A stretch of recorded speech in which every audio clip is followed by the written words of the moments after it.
Now, today I'm going to go off a little bit off topic of my normal travel vlogs because it just came to my attention that one of my sort of girlfriend's cousins got married and the boyfriend was expected to provide a large dowry. So he provided about 1 million baht in dowry, a car and some level of gold, really high price amount of dowry. And then they were bragging about it, showing off about it, all that sort of stuff. Now, it got me thinking about, I'd read a lot about Sin Sod before I came to Thailand, and literally it's a dowry that you're paying to the bride's family. And I decided that, no, that's not something I'm willing to pay. I was willing to pay towards, eventually, once get married, towards a house. We will start building a house together, start buy a car together, the normal things that we would in Western culture. But so I always made that explanation quite clear that I would, under no circumstances, pay dowry because I just didn't believe in it. Oh, Sin Sod. But first, I want to just get into you and share the screen because Westerners do get very confused around Sin Sod. So I'm going to share this little article that I actually found on it.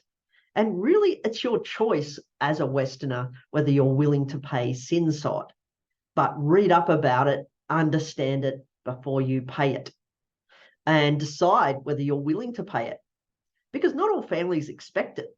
Not all Thai girls expect it or want it. And in some cases, it's just presented as show, like you might give it to the Thai mother where they may present it on the wedding day, and then they're going to give it back to you to invest in houses, cars, whatever you're going to invest in it as a couple. It's just sometimes seen as a sign of respect towards the family and the value you place on the family and their daughter. But let's just share the screen here and get into a little bit of it. So first, share screen. So dowry in Thailand. Here we go. First, let's go into moving the screen around. Dowry in Thailand. This is on the thaiembassy.com. So it talks about here the question that always pops up when another requirements for marriage in Thailand, the dowry system, which is commonly known as Sin Sod. It is deeply rooted in Thai culture. It is a way of honouring your bride's parents for raising their daughter well. This is also a way of showing you are financially capable of taking care of your Thai bride throughout your marriage life because their parents tend to consider financial security as the basis for marriage. Again, the same in Western culture. A woman's not necessarily going to marry you unless you've got some level of financial stability. Fair enough.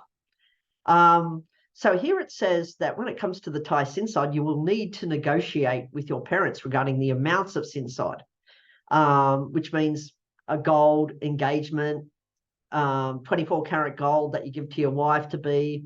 The rule of thumb is higher the amount of gold, the better. This is similar to giving an engagement ring in the West. Then there's the Sin Sod or actual dowry, which include anything of value, but usually it is about the money. Most Westerners do get confused and the amount of dowry that they pay to their Thai parents, as dowry prices are unbelievably high, from 100,000 baht to 1 million baht. And when you convert that to US dollars or Australian dollars, it's actually a lot of money that you're paying. So one important thing that you can keep in mind is it says here that the Thai dowry amount is based on a number of things. And this is interesting. They base the amount of dowry you pay on the girl's level of education, occupation, other social backgrounds such as virginity. An average middle-class university-educated Thai girl deserves a dowry of 100,000 to 300,000 baht. It's saying here in this article. A dowry of 1 million baht for an uneducated lady of modest means, it says here, is just absolutely ridiculous. So Thai dowry prices fall drastically if the bride-to-be has been previously married, has children, or not a virgin anymore. In fact, most of these instances, no dowry deserves to be paid. So there you go. That's an article off the Thai Embassy website. Thai dowry, however, is usually symbolic in nature and will normally be returned to the couple after the wedding, so as to help them start their new life. So it's a bit of show at the wedding. So what you're doing is you're giving the money to the parents. They're taking photos, doing whatever they will culturally, and then they're going to give it back to you so you can start your life. So when registering your marriage in Thailand, there is no need to show proof that you have paid dowry. Just putting it out there, because there's a lot of scams out there in Thailand where they're kind of try and get money at you, as it is presented during the actual wedding ceremony itself. So yes, marriage can be a very beautiful experience, and the whole Thai cultural practices around wedding can also be very beautiful from what I've seen out there, watching a lot of YouTube and all those things. But it says here it would be best to engage the services of a reputable Thai law firm who helps you assist in marriage registration in Thailand and even drafting a prenuptial agreement to secure your assets prior to your union with your Thai fiance. So there's a little tip there, and on that particular article. So there's a bit of background. And when it comes to being scammed too, so I'm going to go stop share for a second here, come back to it. So there's just a little bit off one of those sort of official Thai sites. Now, and so Thai dowry is going to vary if you choose to pay it. And of course, there's a lot of people out there that just are in love, they're happy. Why would you pay it? So they go off, do a government wedding, or they just go off and elope, and then they've come back married. So they might be able to avoid the Thai dowry altogether. Those Thai dowries usually come down, from what I've seen and heard, at a traditional Thai wedding. So if you're just going to have a quick government wedding where you go off and go to the registry, then necessarily you might be able to skip the Thai dowry altogether, or you go off and elope. So, or you can just negotiate that you're not going to pay it. Or you could be agreeing that, yes, I'm going to give it to you, but I expect it back. So just so you know too, in Western culture, we get married, we pull all our money together, and when we get divorced, for example, in Western culture, all that pool comes into the divorce settlement as to how much each party gets, depending on child custody, all that sort of stuff. Now, just say you gave a large amount of Sin Sod to the parents as part of the wedding, and they've kept it and they've put it in a bank account. Now, you get divorced from your Thai wife, you've lost all that money. So there's a point of reference. Now, of course, Westerners can't own land here, and they can't own houses here, but they can own condos, or they can rent a house for 30 years. I've heard of things where you might actually buy the house for your Thai partner, but then you're going to sign a contract where you rent it off them for 30 years so that you can guarantee you're not going to get kicked out of your house. So there's ways around the leasehold and all that sort of stuff of holding onto your property whilst you're still alive, in a way. But just be careful when you're exchanging money, and negotiate with your girlfriend or Thai partner when you're actually getting with her, because not all Thai partners or Thai families want this Sin Sod. And personally, I think it's a bit outdated. It's an outdated practice. And I personally wouldn't pay it, because I believe that I'm going to invest that money into my actual Thai partner when we get married. So we're going to invest it together. We're going to maybe buy property together, buy a car together, buy gold together, or whatever. I'm not going to give it to the extended family, because that's got nothing to do with me. And all that's doing is draining us and stopping us from setting up a good life. And that's my view. So I've made it quite clear, even from the beginning of my relationship, that I would not pay Sin Sod, because it's not my cultural belief. And on that. But tell me, from a Western perspective, or even Thai guys out there, is there Thai guys out there that just don't believe in Sin Sod anymore, or even Thai girls that don't believe in Sin Sod anymore, the Thai dowry? And what about you Western guys? What's your view on paying the Sin Sod as part of the wedding? Because you're potentially losing that money. You're potentially giving it to the maternal side of the family, and if she leaves you in a year, you've lost all that money. That's quite a large sum of money, and they can sometimes try and scam you, the extended family, especially if they're coming from a poorer family. They're going to try and milk you for as much as you've got. In some cases, not all families, I'm just saying some. And that being said, that just comes down to being careful who you date. So just come say you're a well-educated Western man with good financial means. Now, if you're looking for a Thai wife here in this country, wouldn't you want someone of a sort of similar status, potentially? Or maybe someone that's also educated so you can have that intellectual conversation with? Or someone that at least you're on some sort of level playing field? That's just food for thought there. And because if you marry into a poor family, yes, your partner may have a good job, maybe doing well for herself, but she's going to constantly be drained by the rest of the poor family. And you're going to be expected to fit the bill a lot of the time. So be careful who you marry into. There's another warning. Just talking outside of Sin Sod, I would say before you even marry, check out the family, put some healthy boundaries in place, and yes, and lay out the expectations about what you're willing to do and what you're not willing to do in the relationship. And be warned, the extended family, as soon as a Thai girl starts dating a Western guy, the chances are every old school friend's going to come out of the woodworks. All their friends, cousins, family are going to start asking for loans, thinking that you're this super rich Westerner. And even if you are super rich, I would say to the rest of them, you know what? No, I'm not going to give loans to all you people, because I can tell you now, there's this real weird culture amongst the Thais where they're lending money to each other all the time. But the reality is they never pay it back. So if you give money to any of her relatives, good luck. You're never going to get it back. You're never going to see it again. And I'm going to tell you that. So be very careful the family you marry into.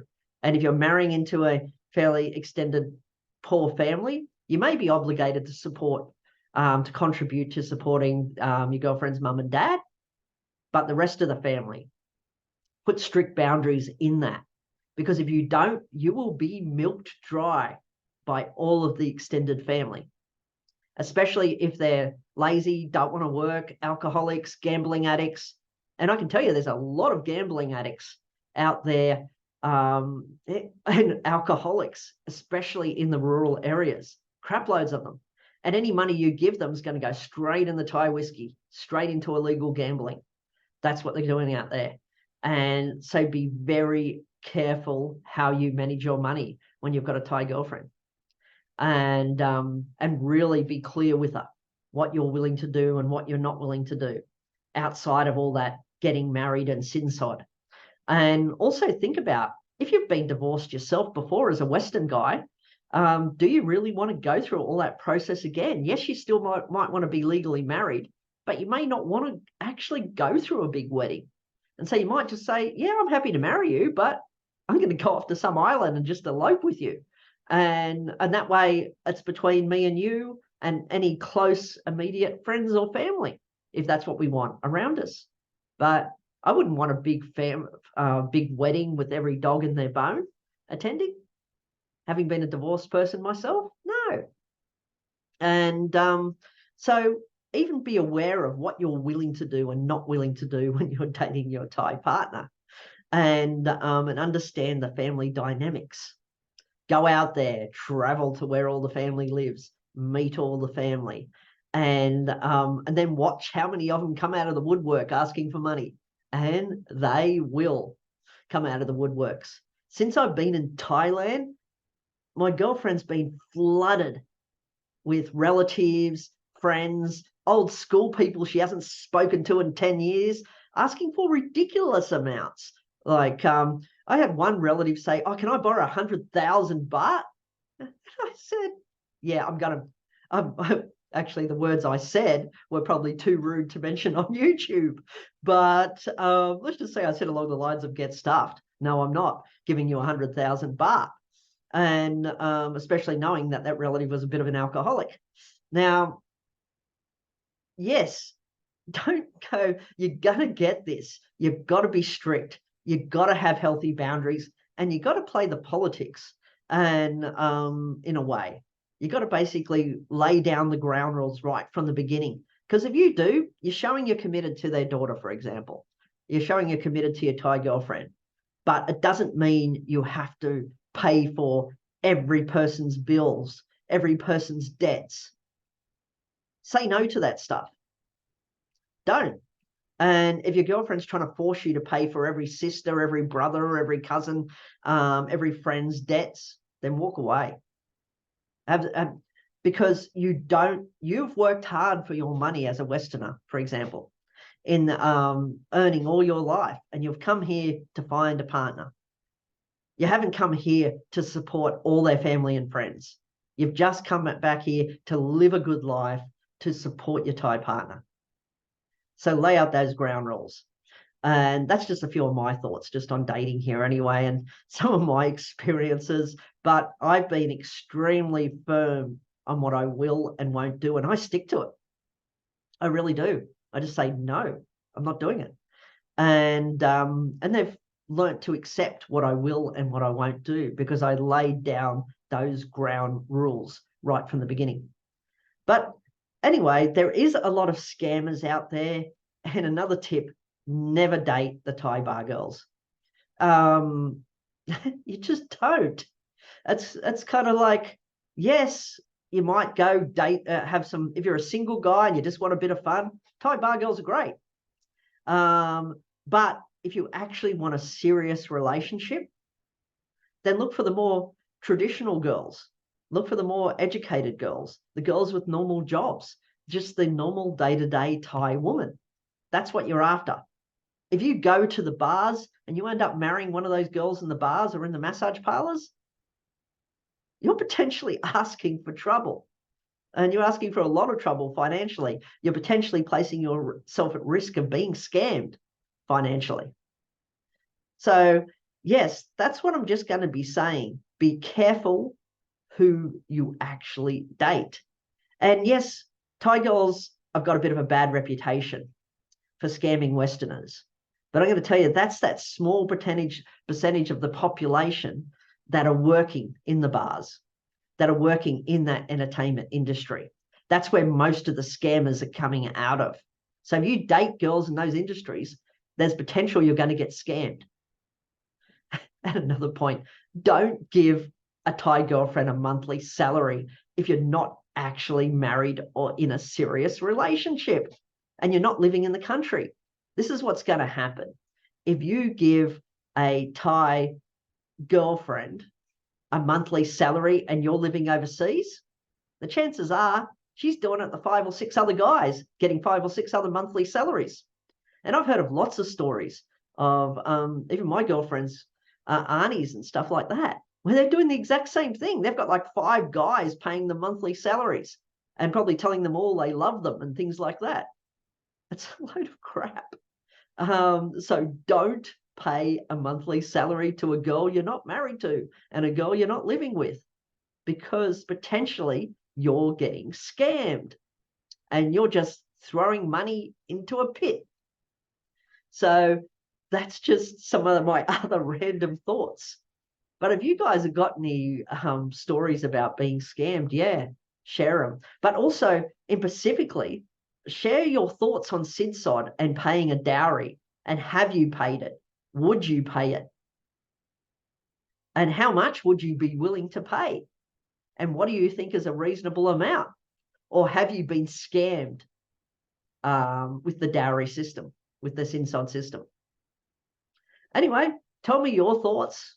Hit like, hit subscribe, especially if you want sort of videos like this, because I've heard a lot of stories since I've lived here. And yes, I've only lived here since December 2021, but I've heard a lot and I get to hear all the scams that are going on. And I've also experienced that politics of the extended family and how they try to milk you dry. Anyway, hit like, please subscribe, and tell me what your thoughts are. Thank you.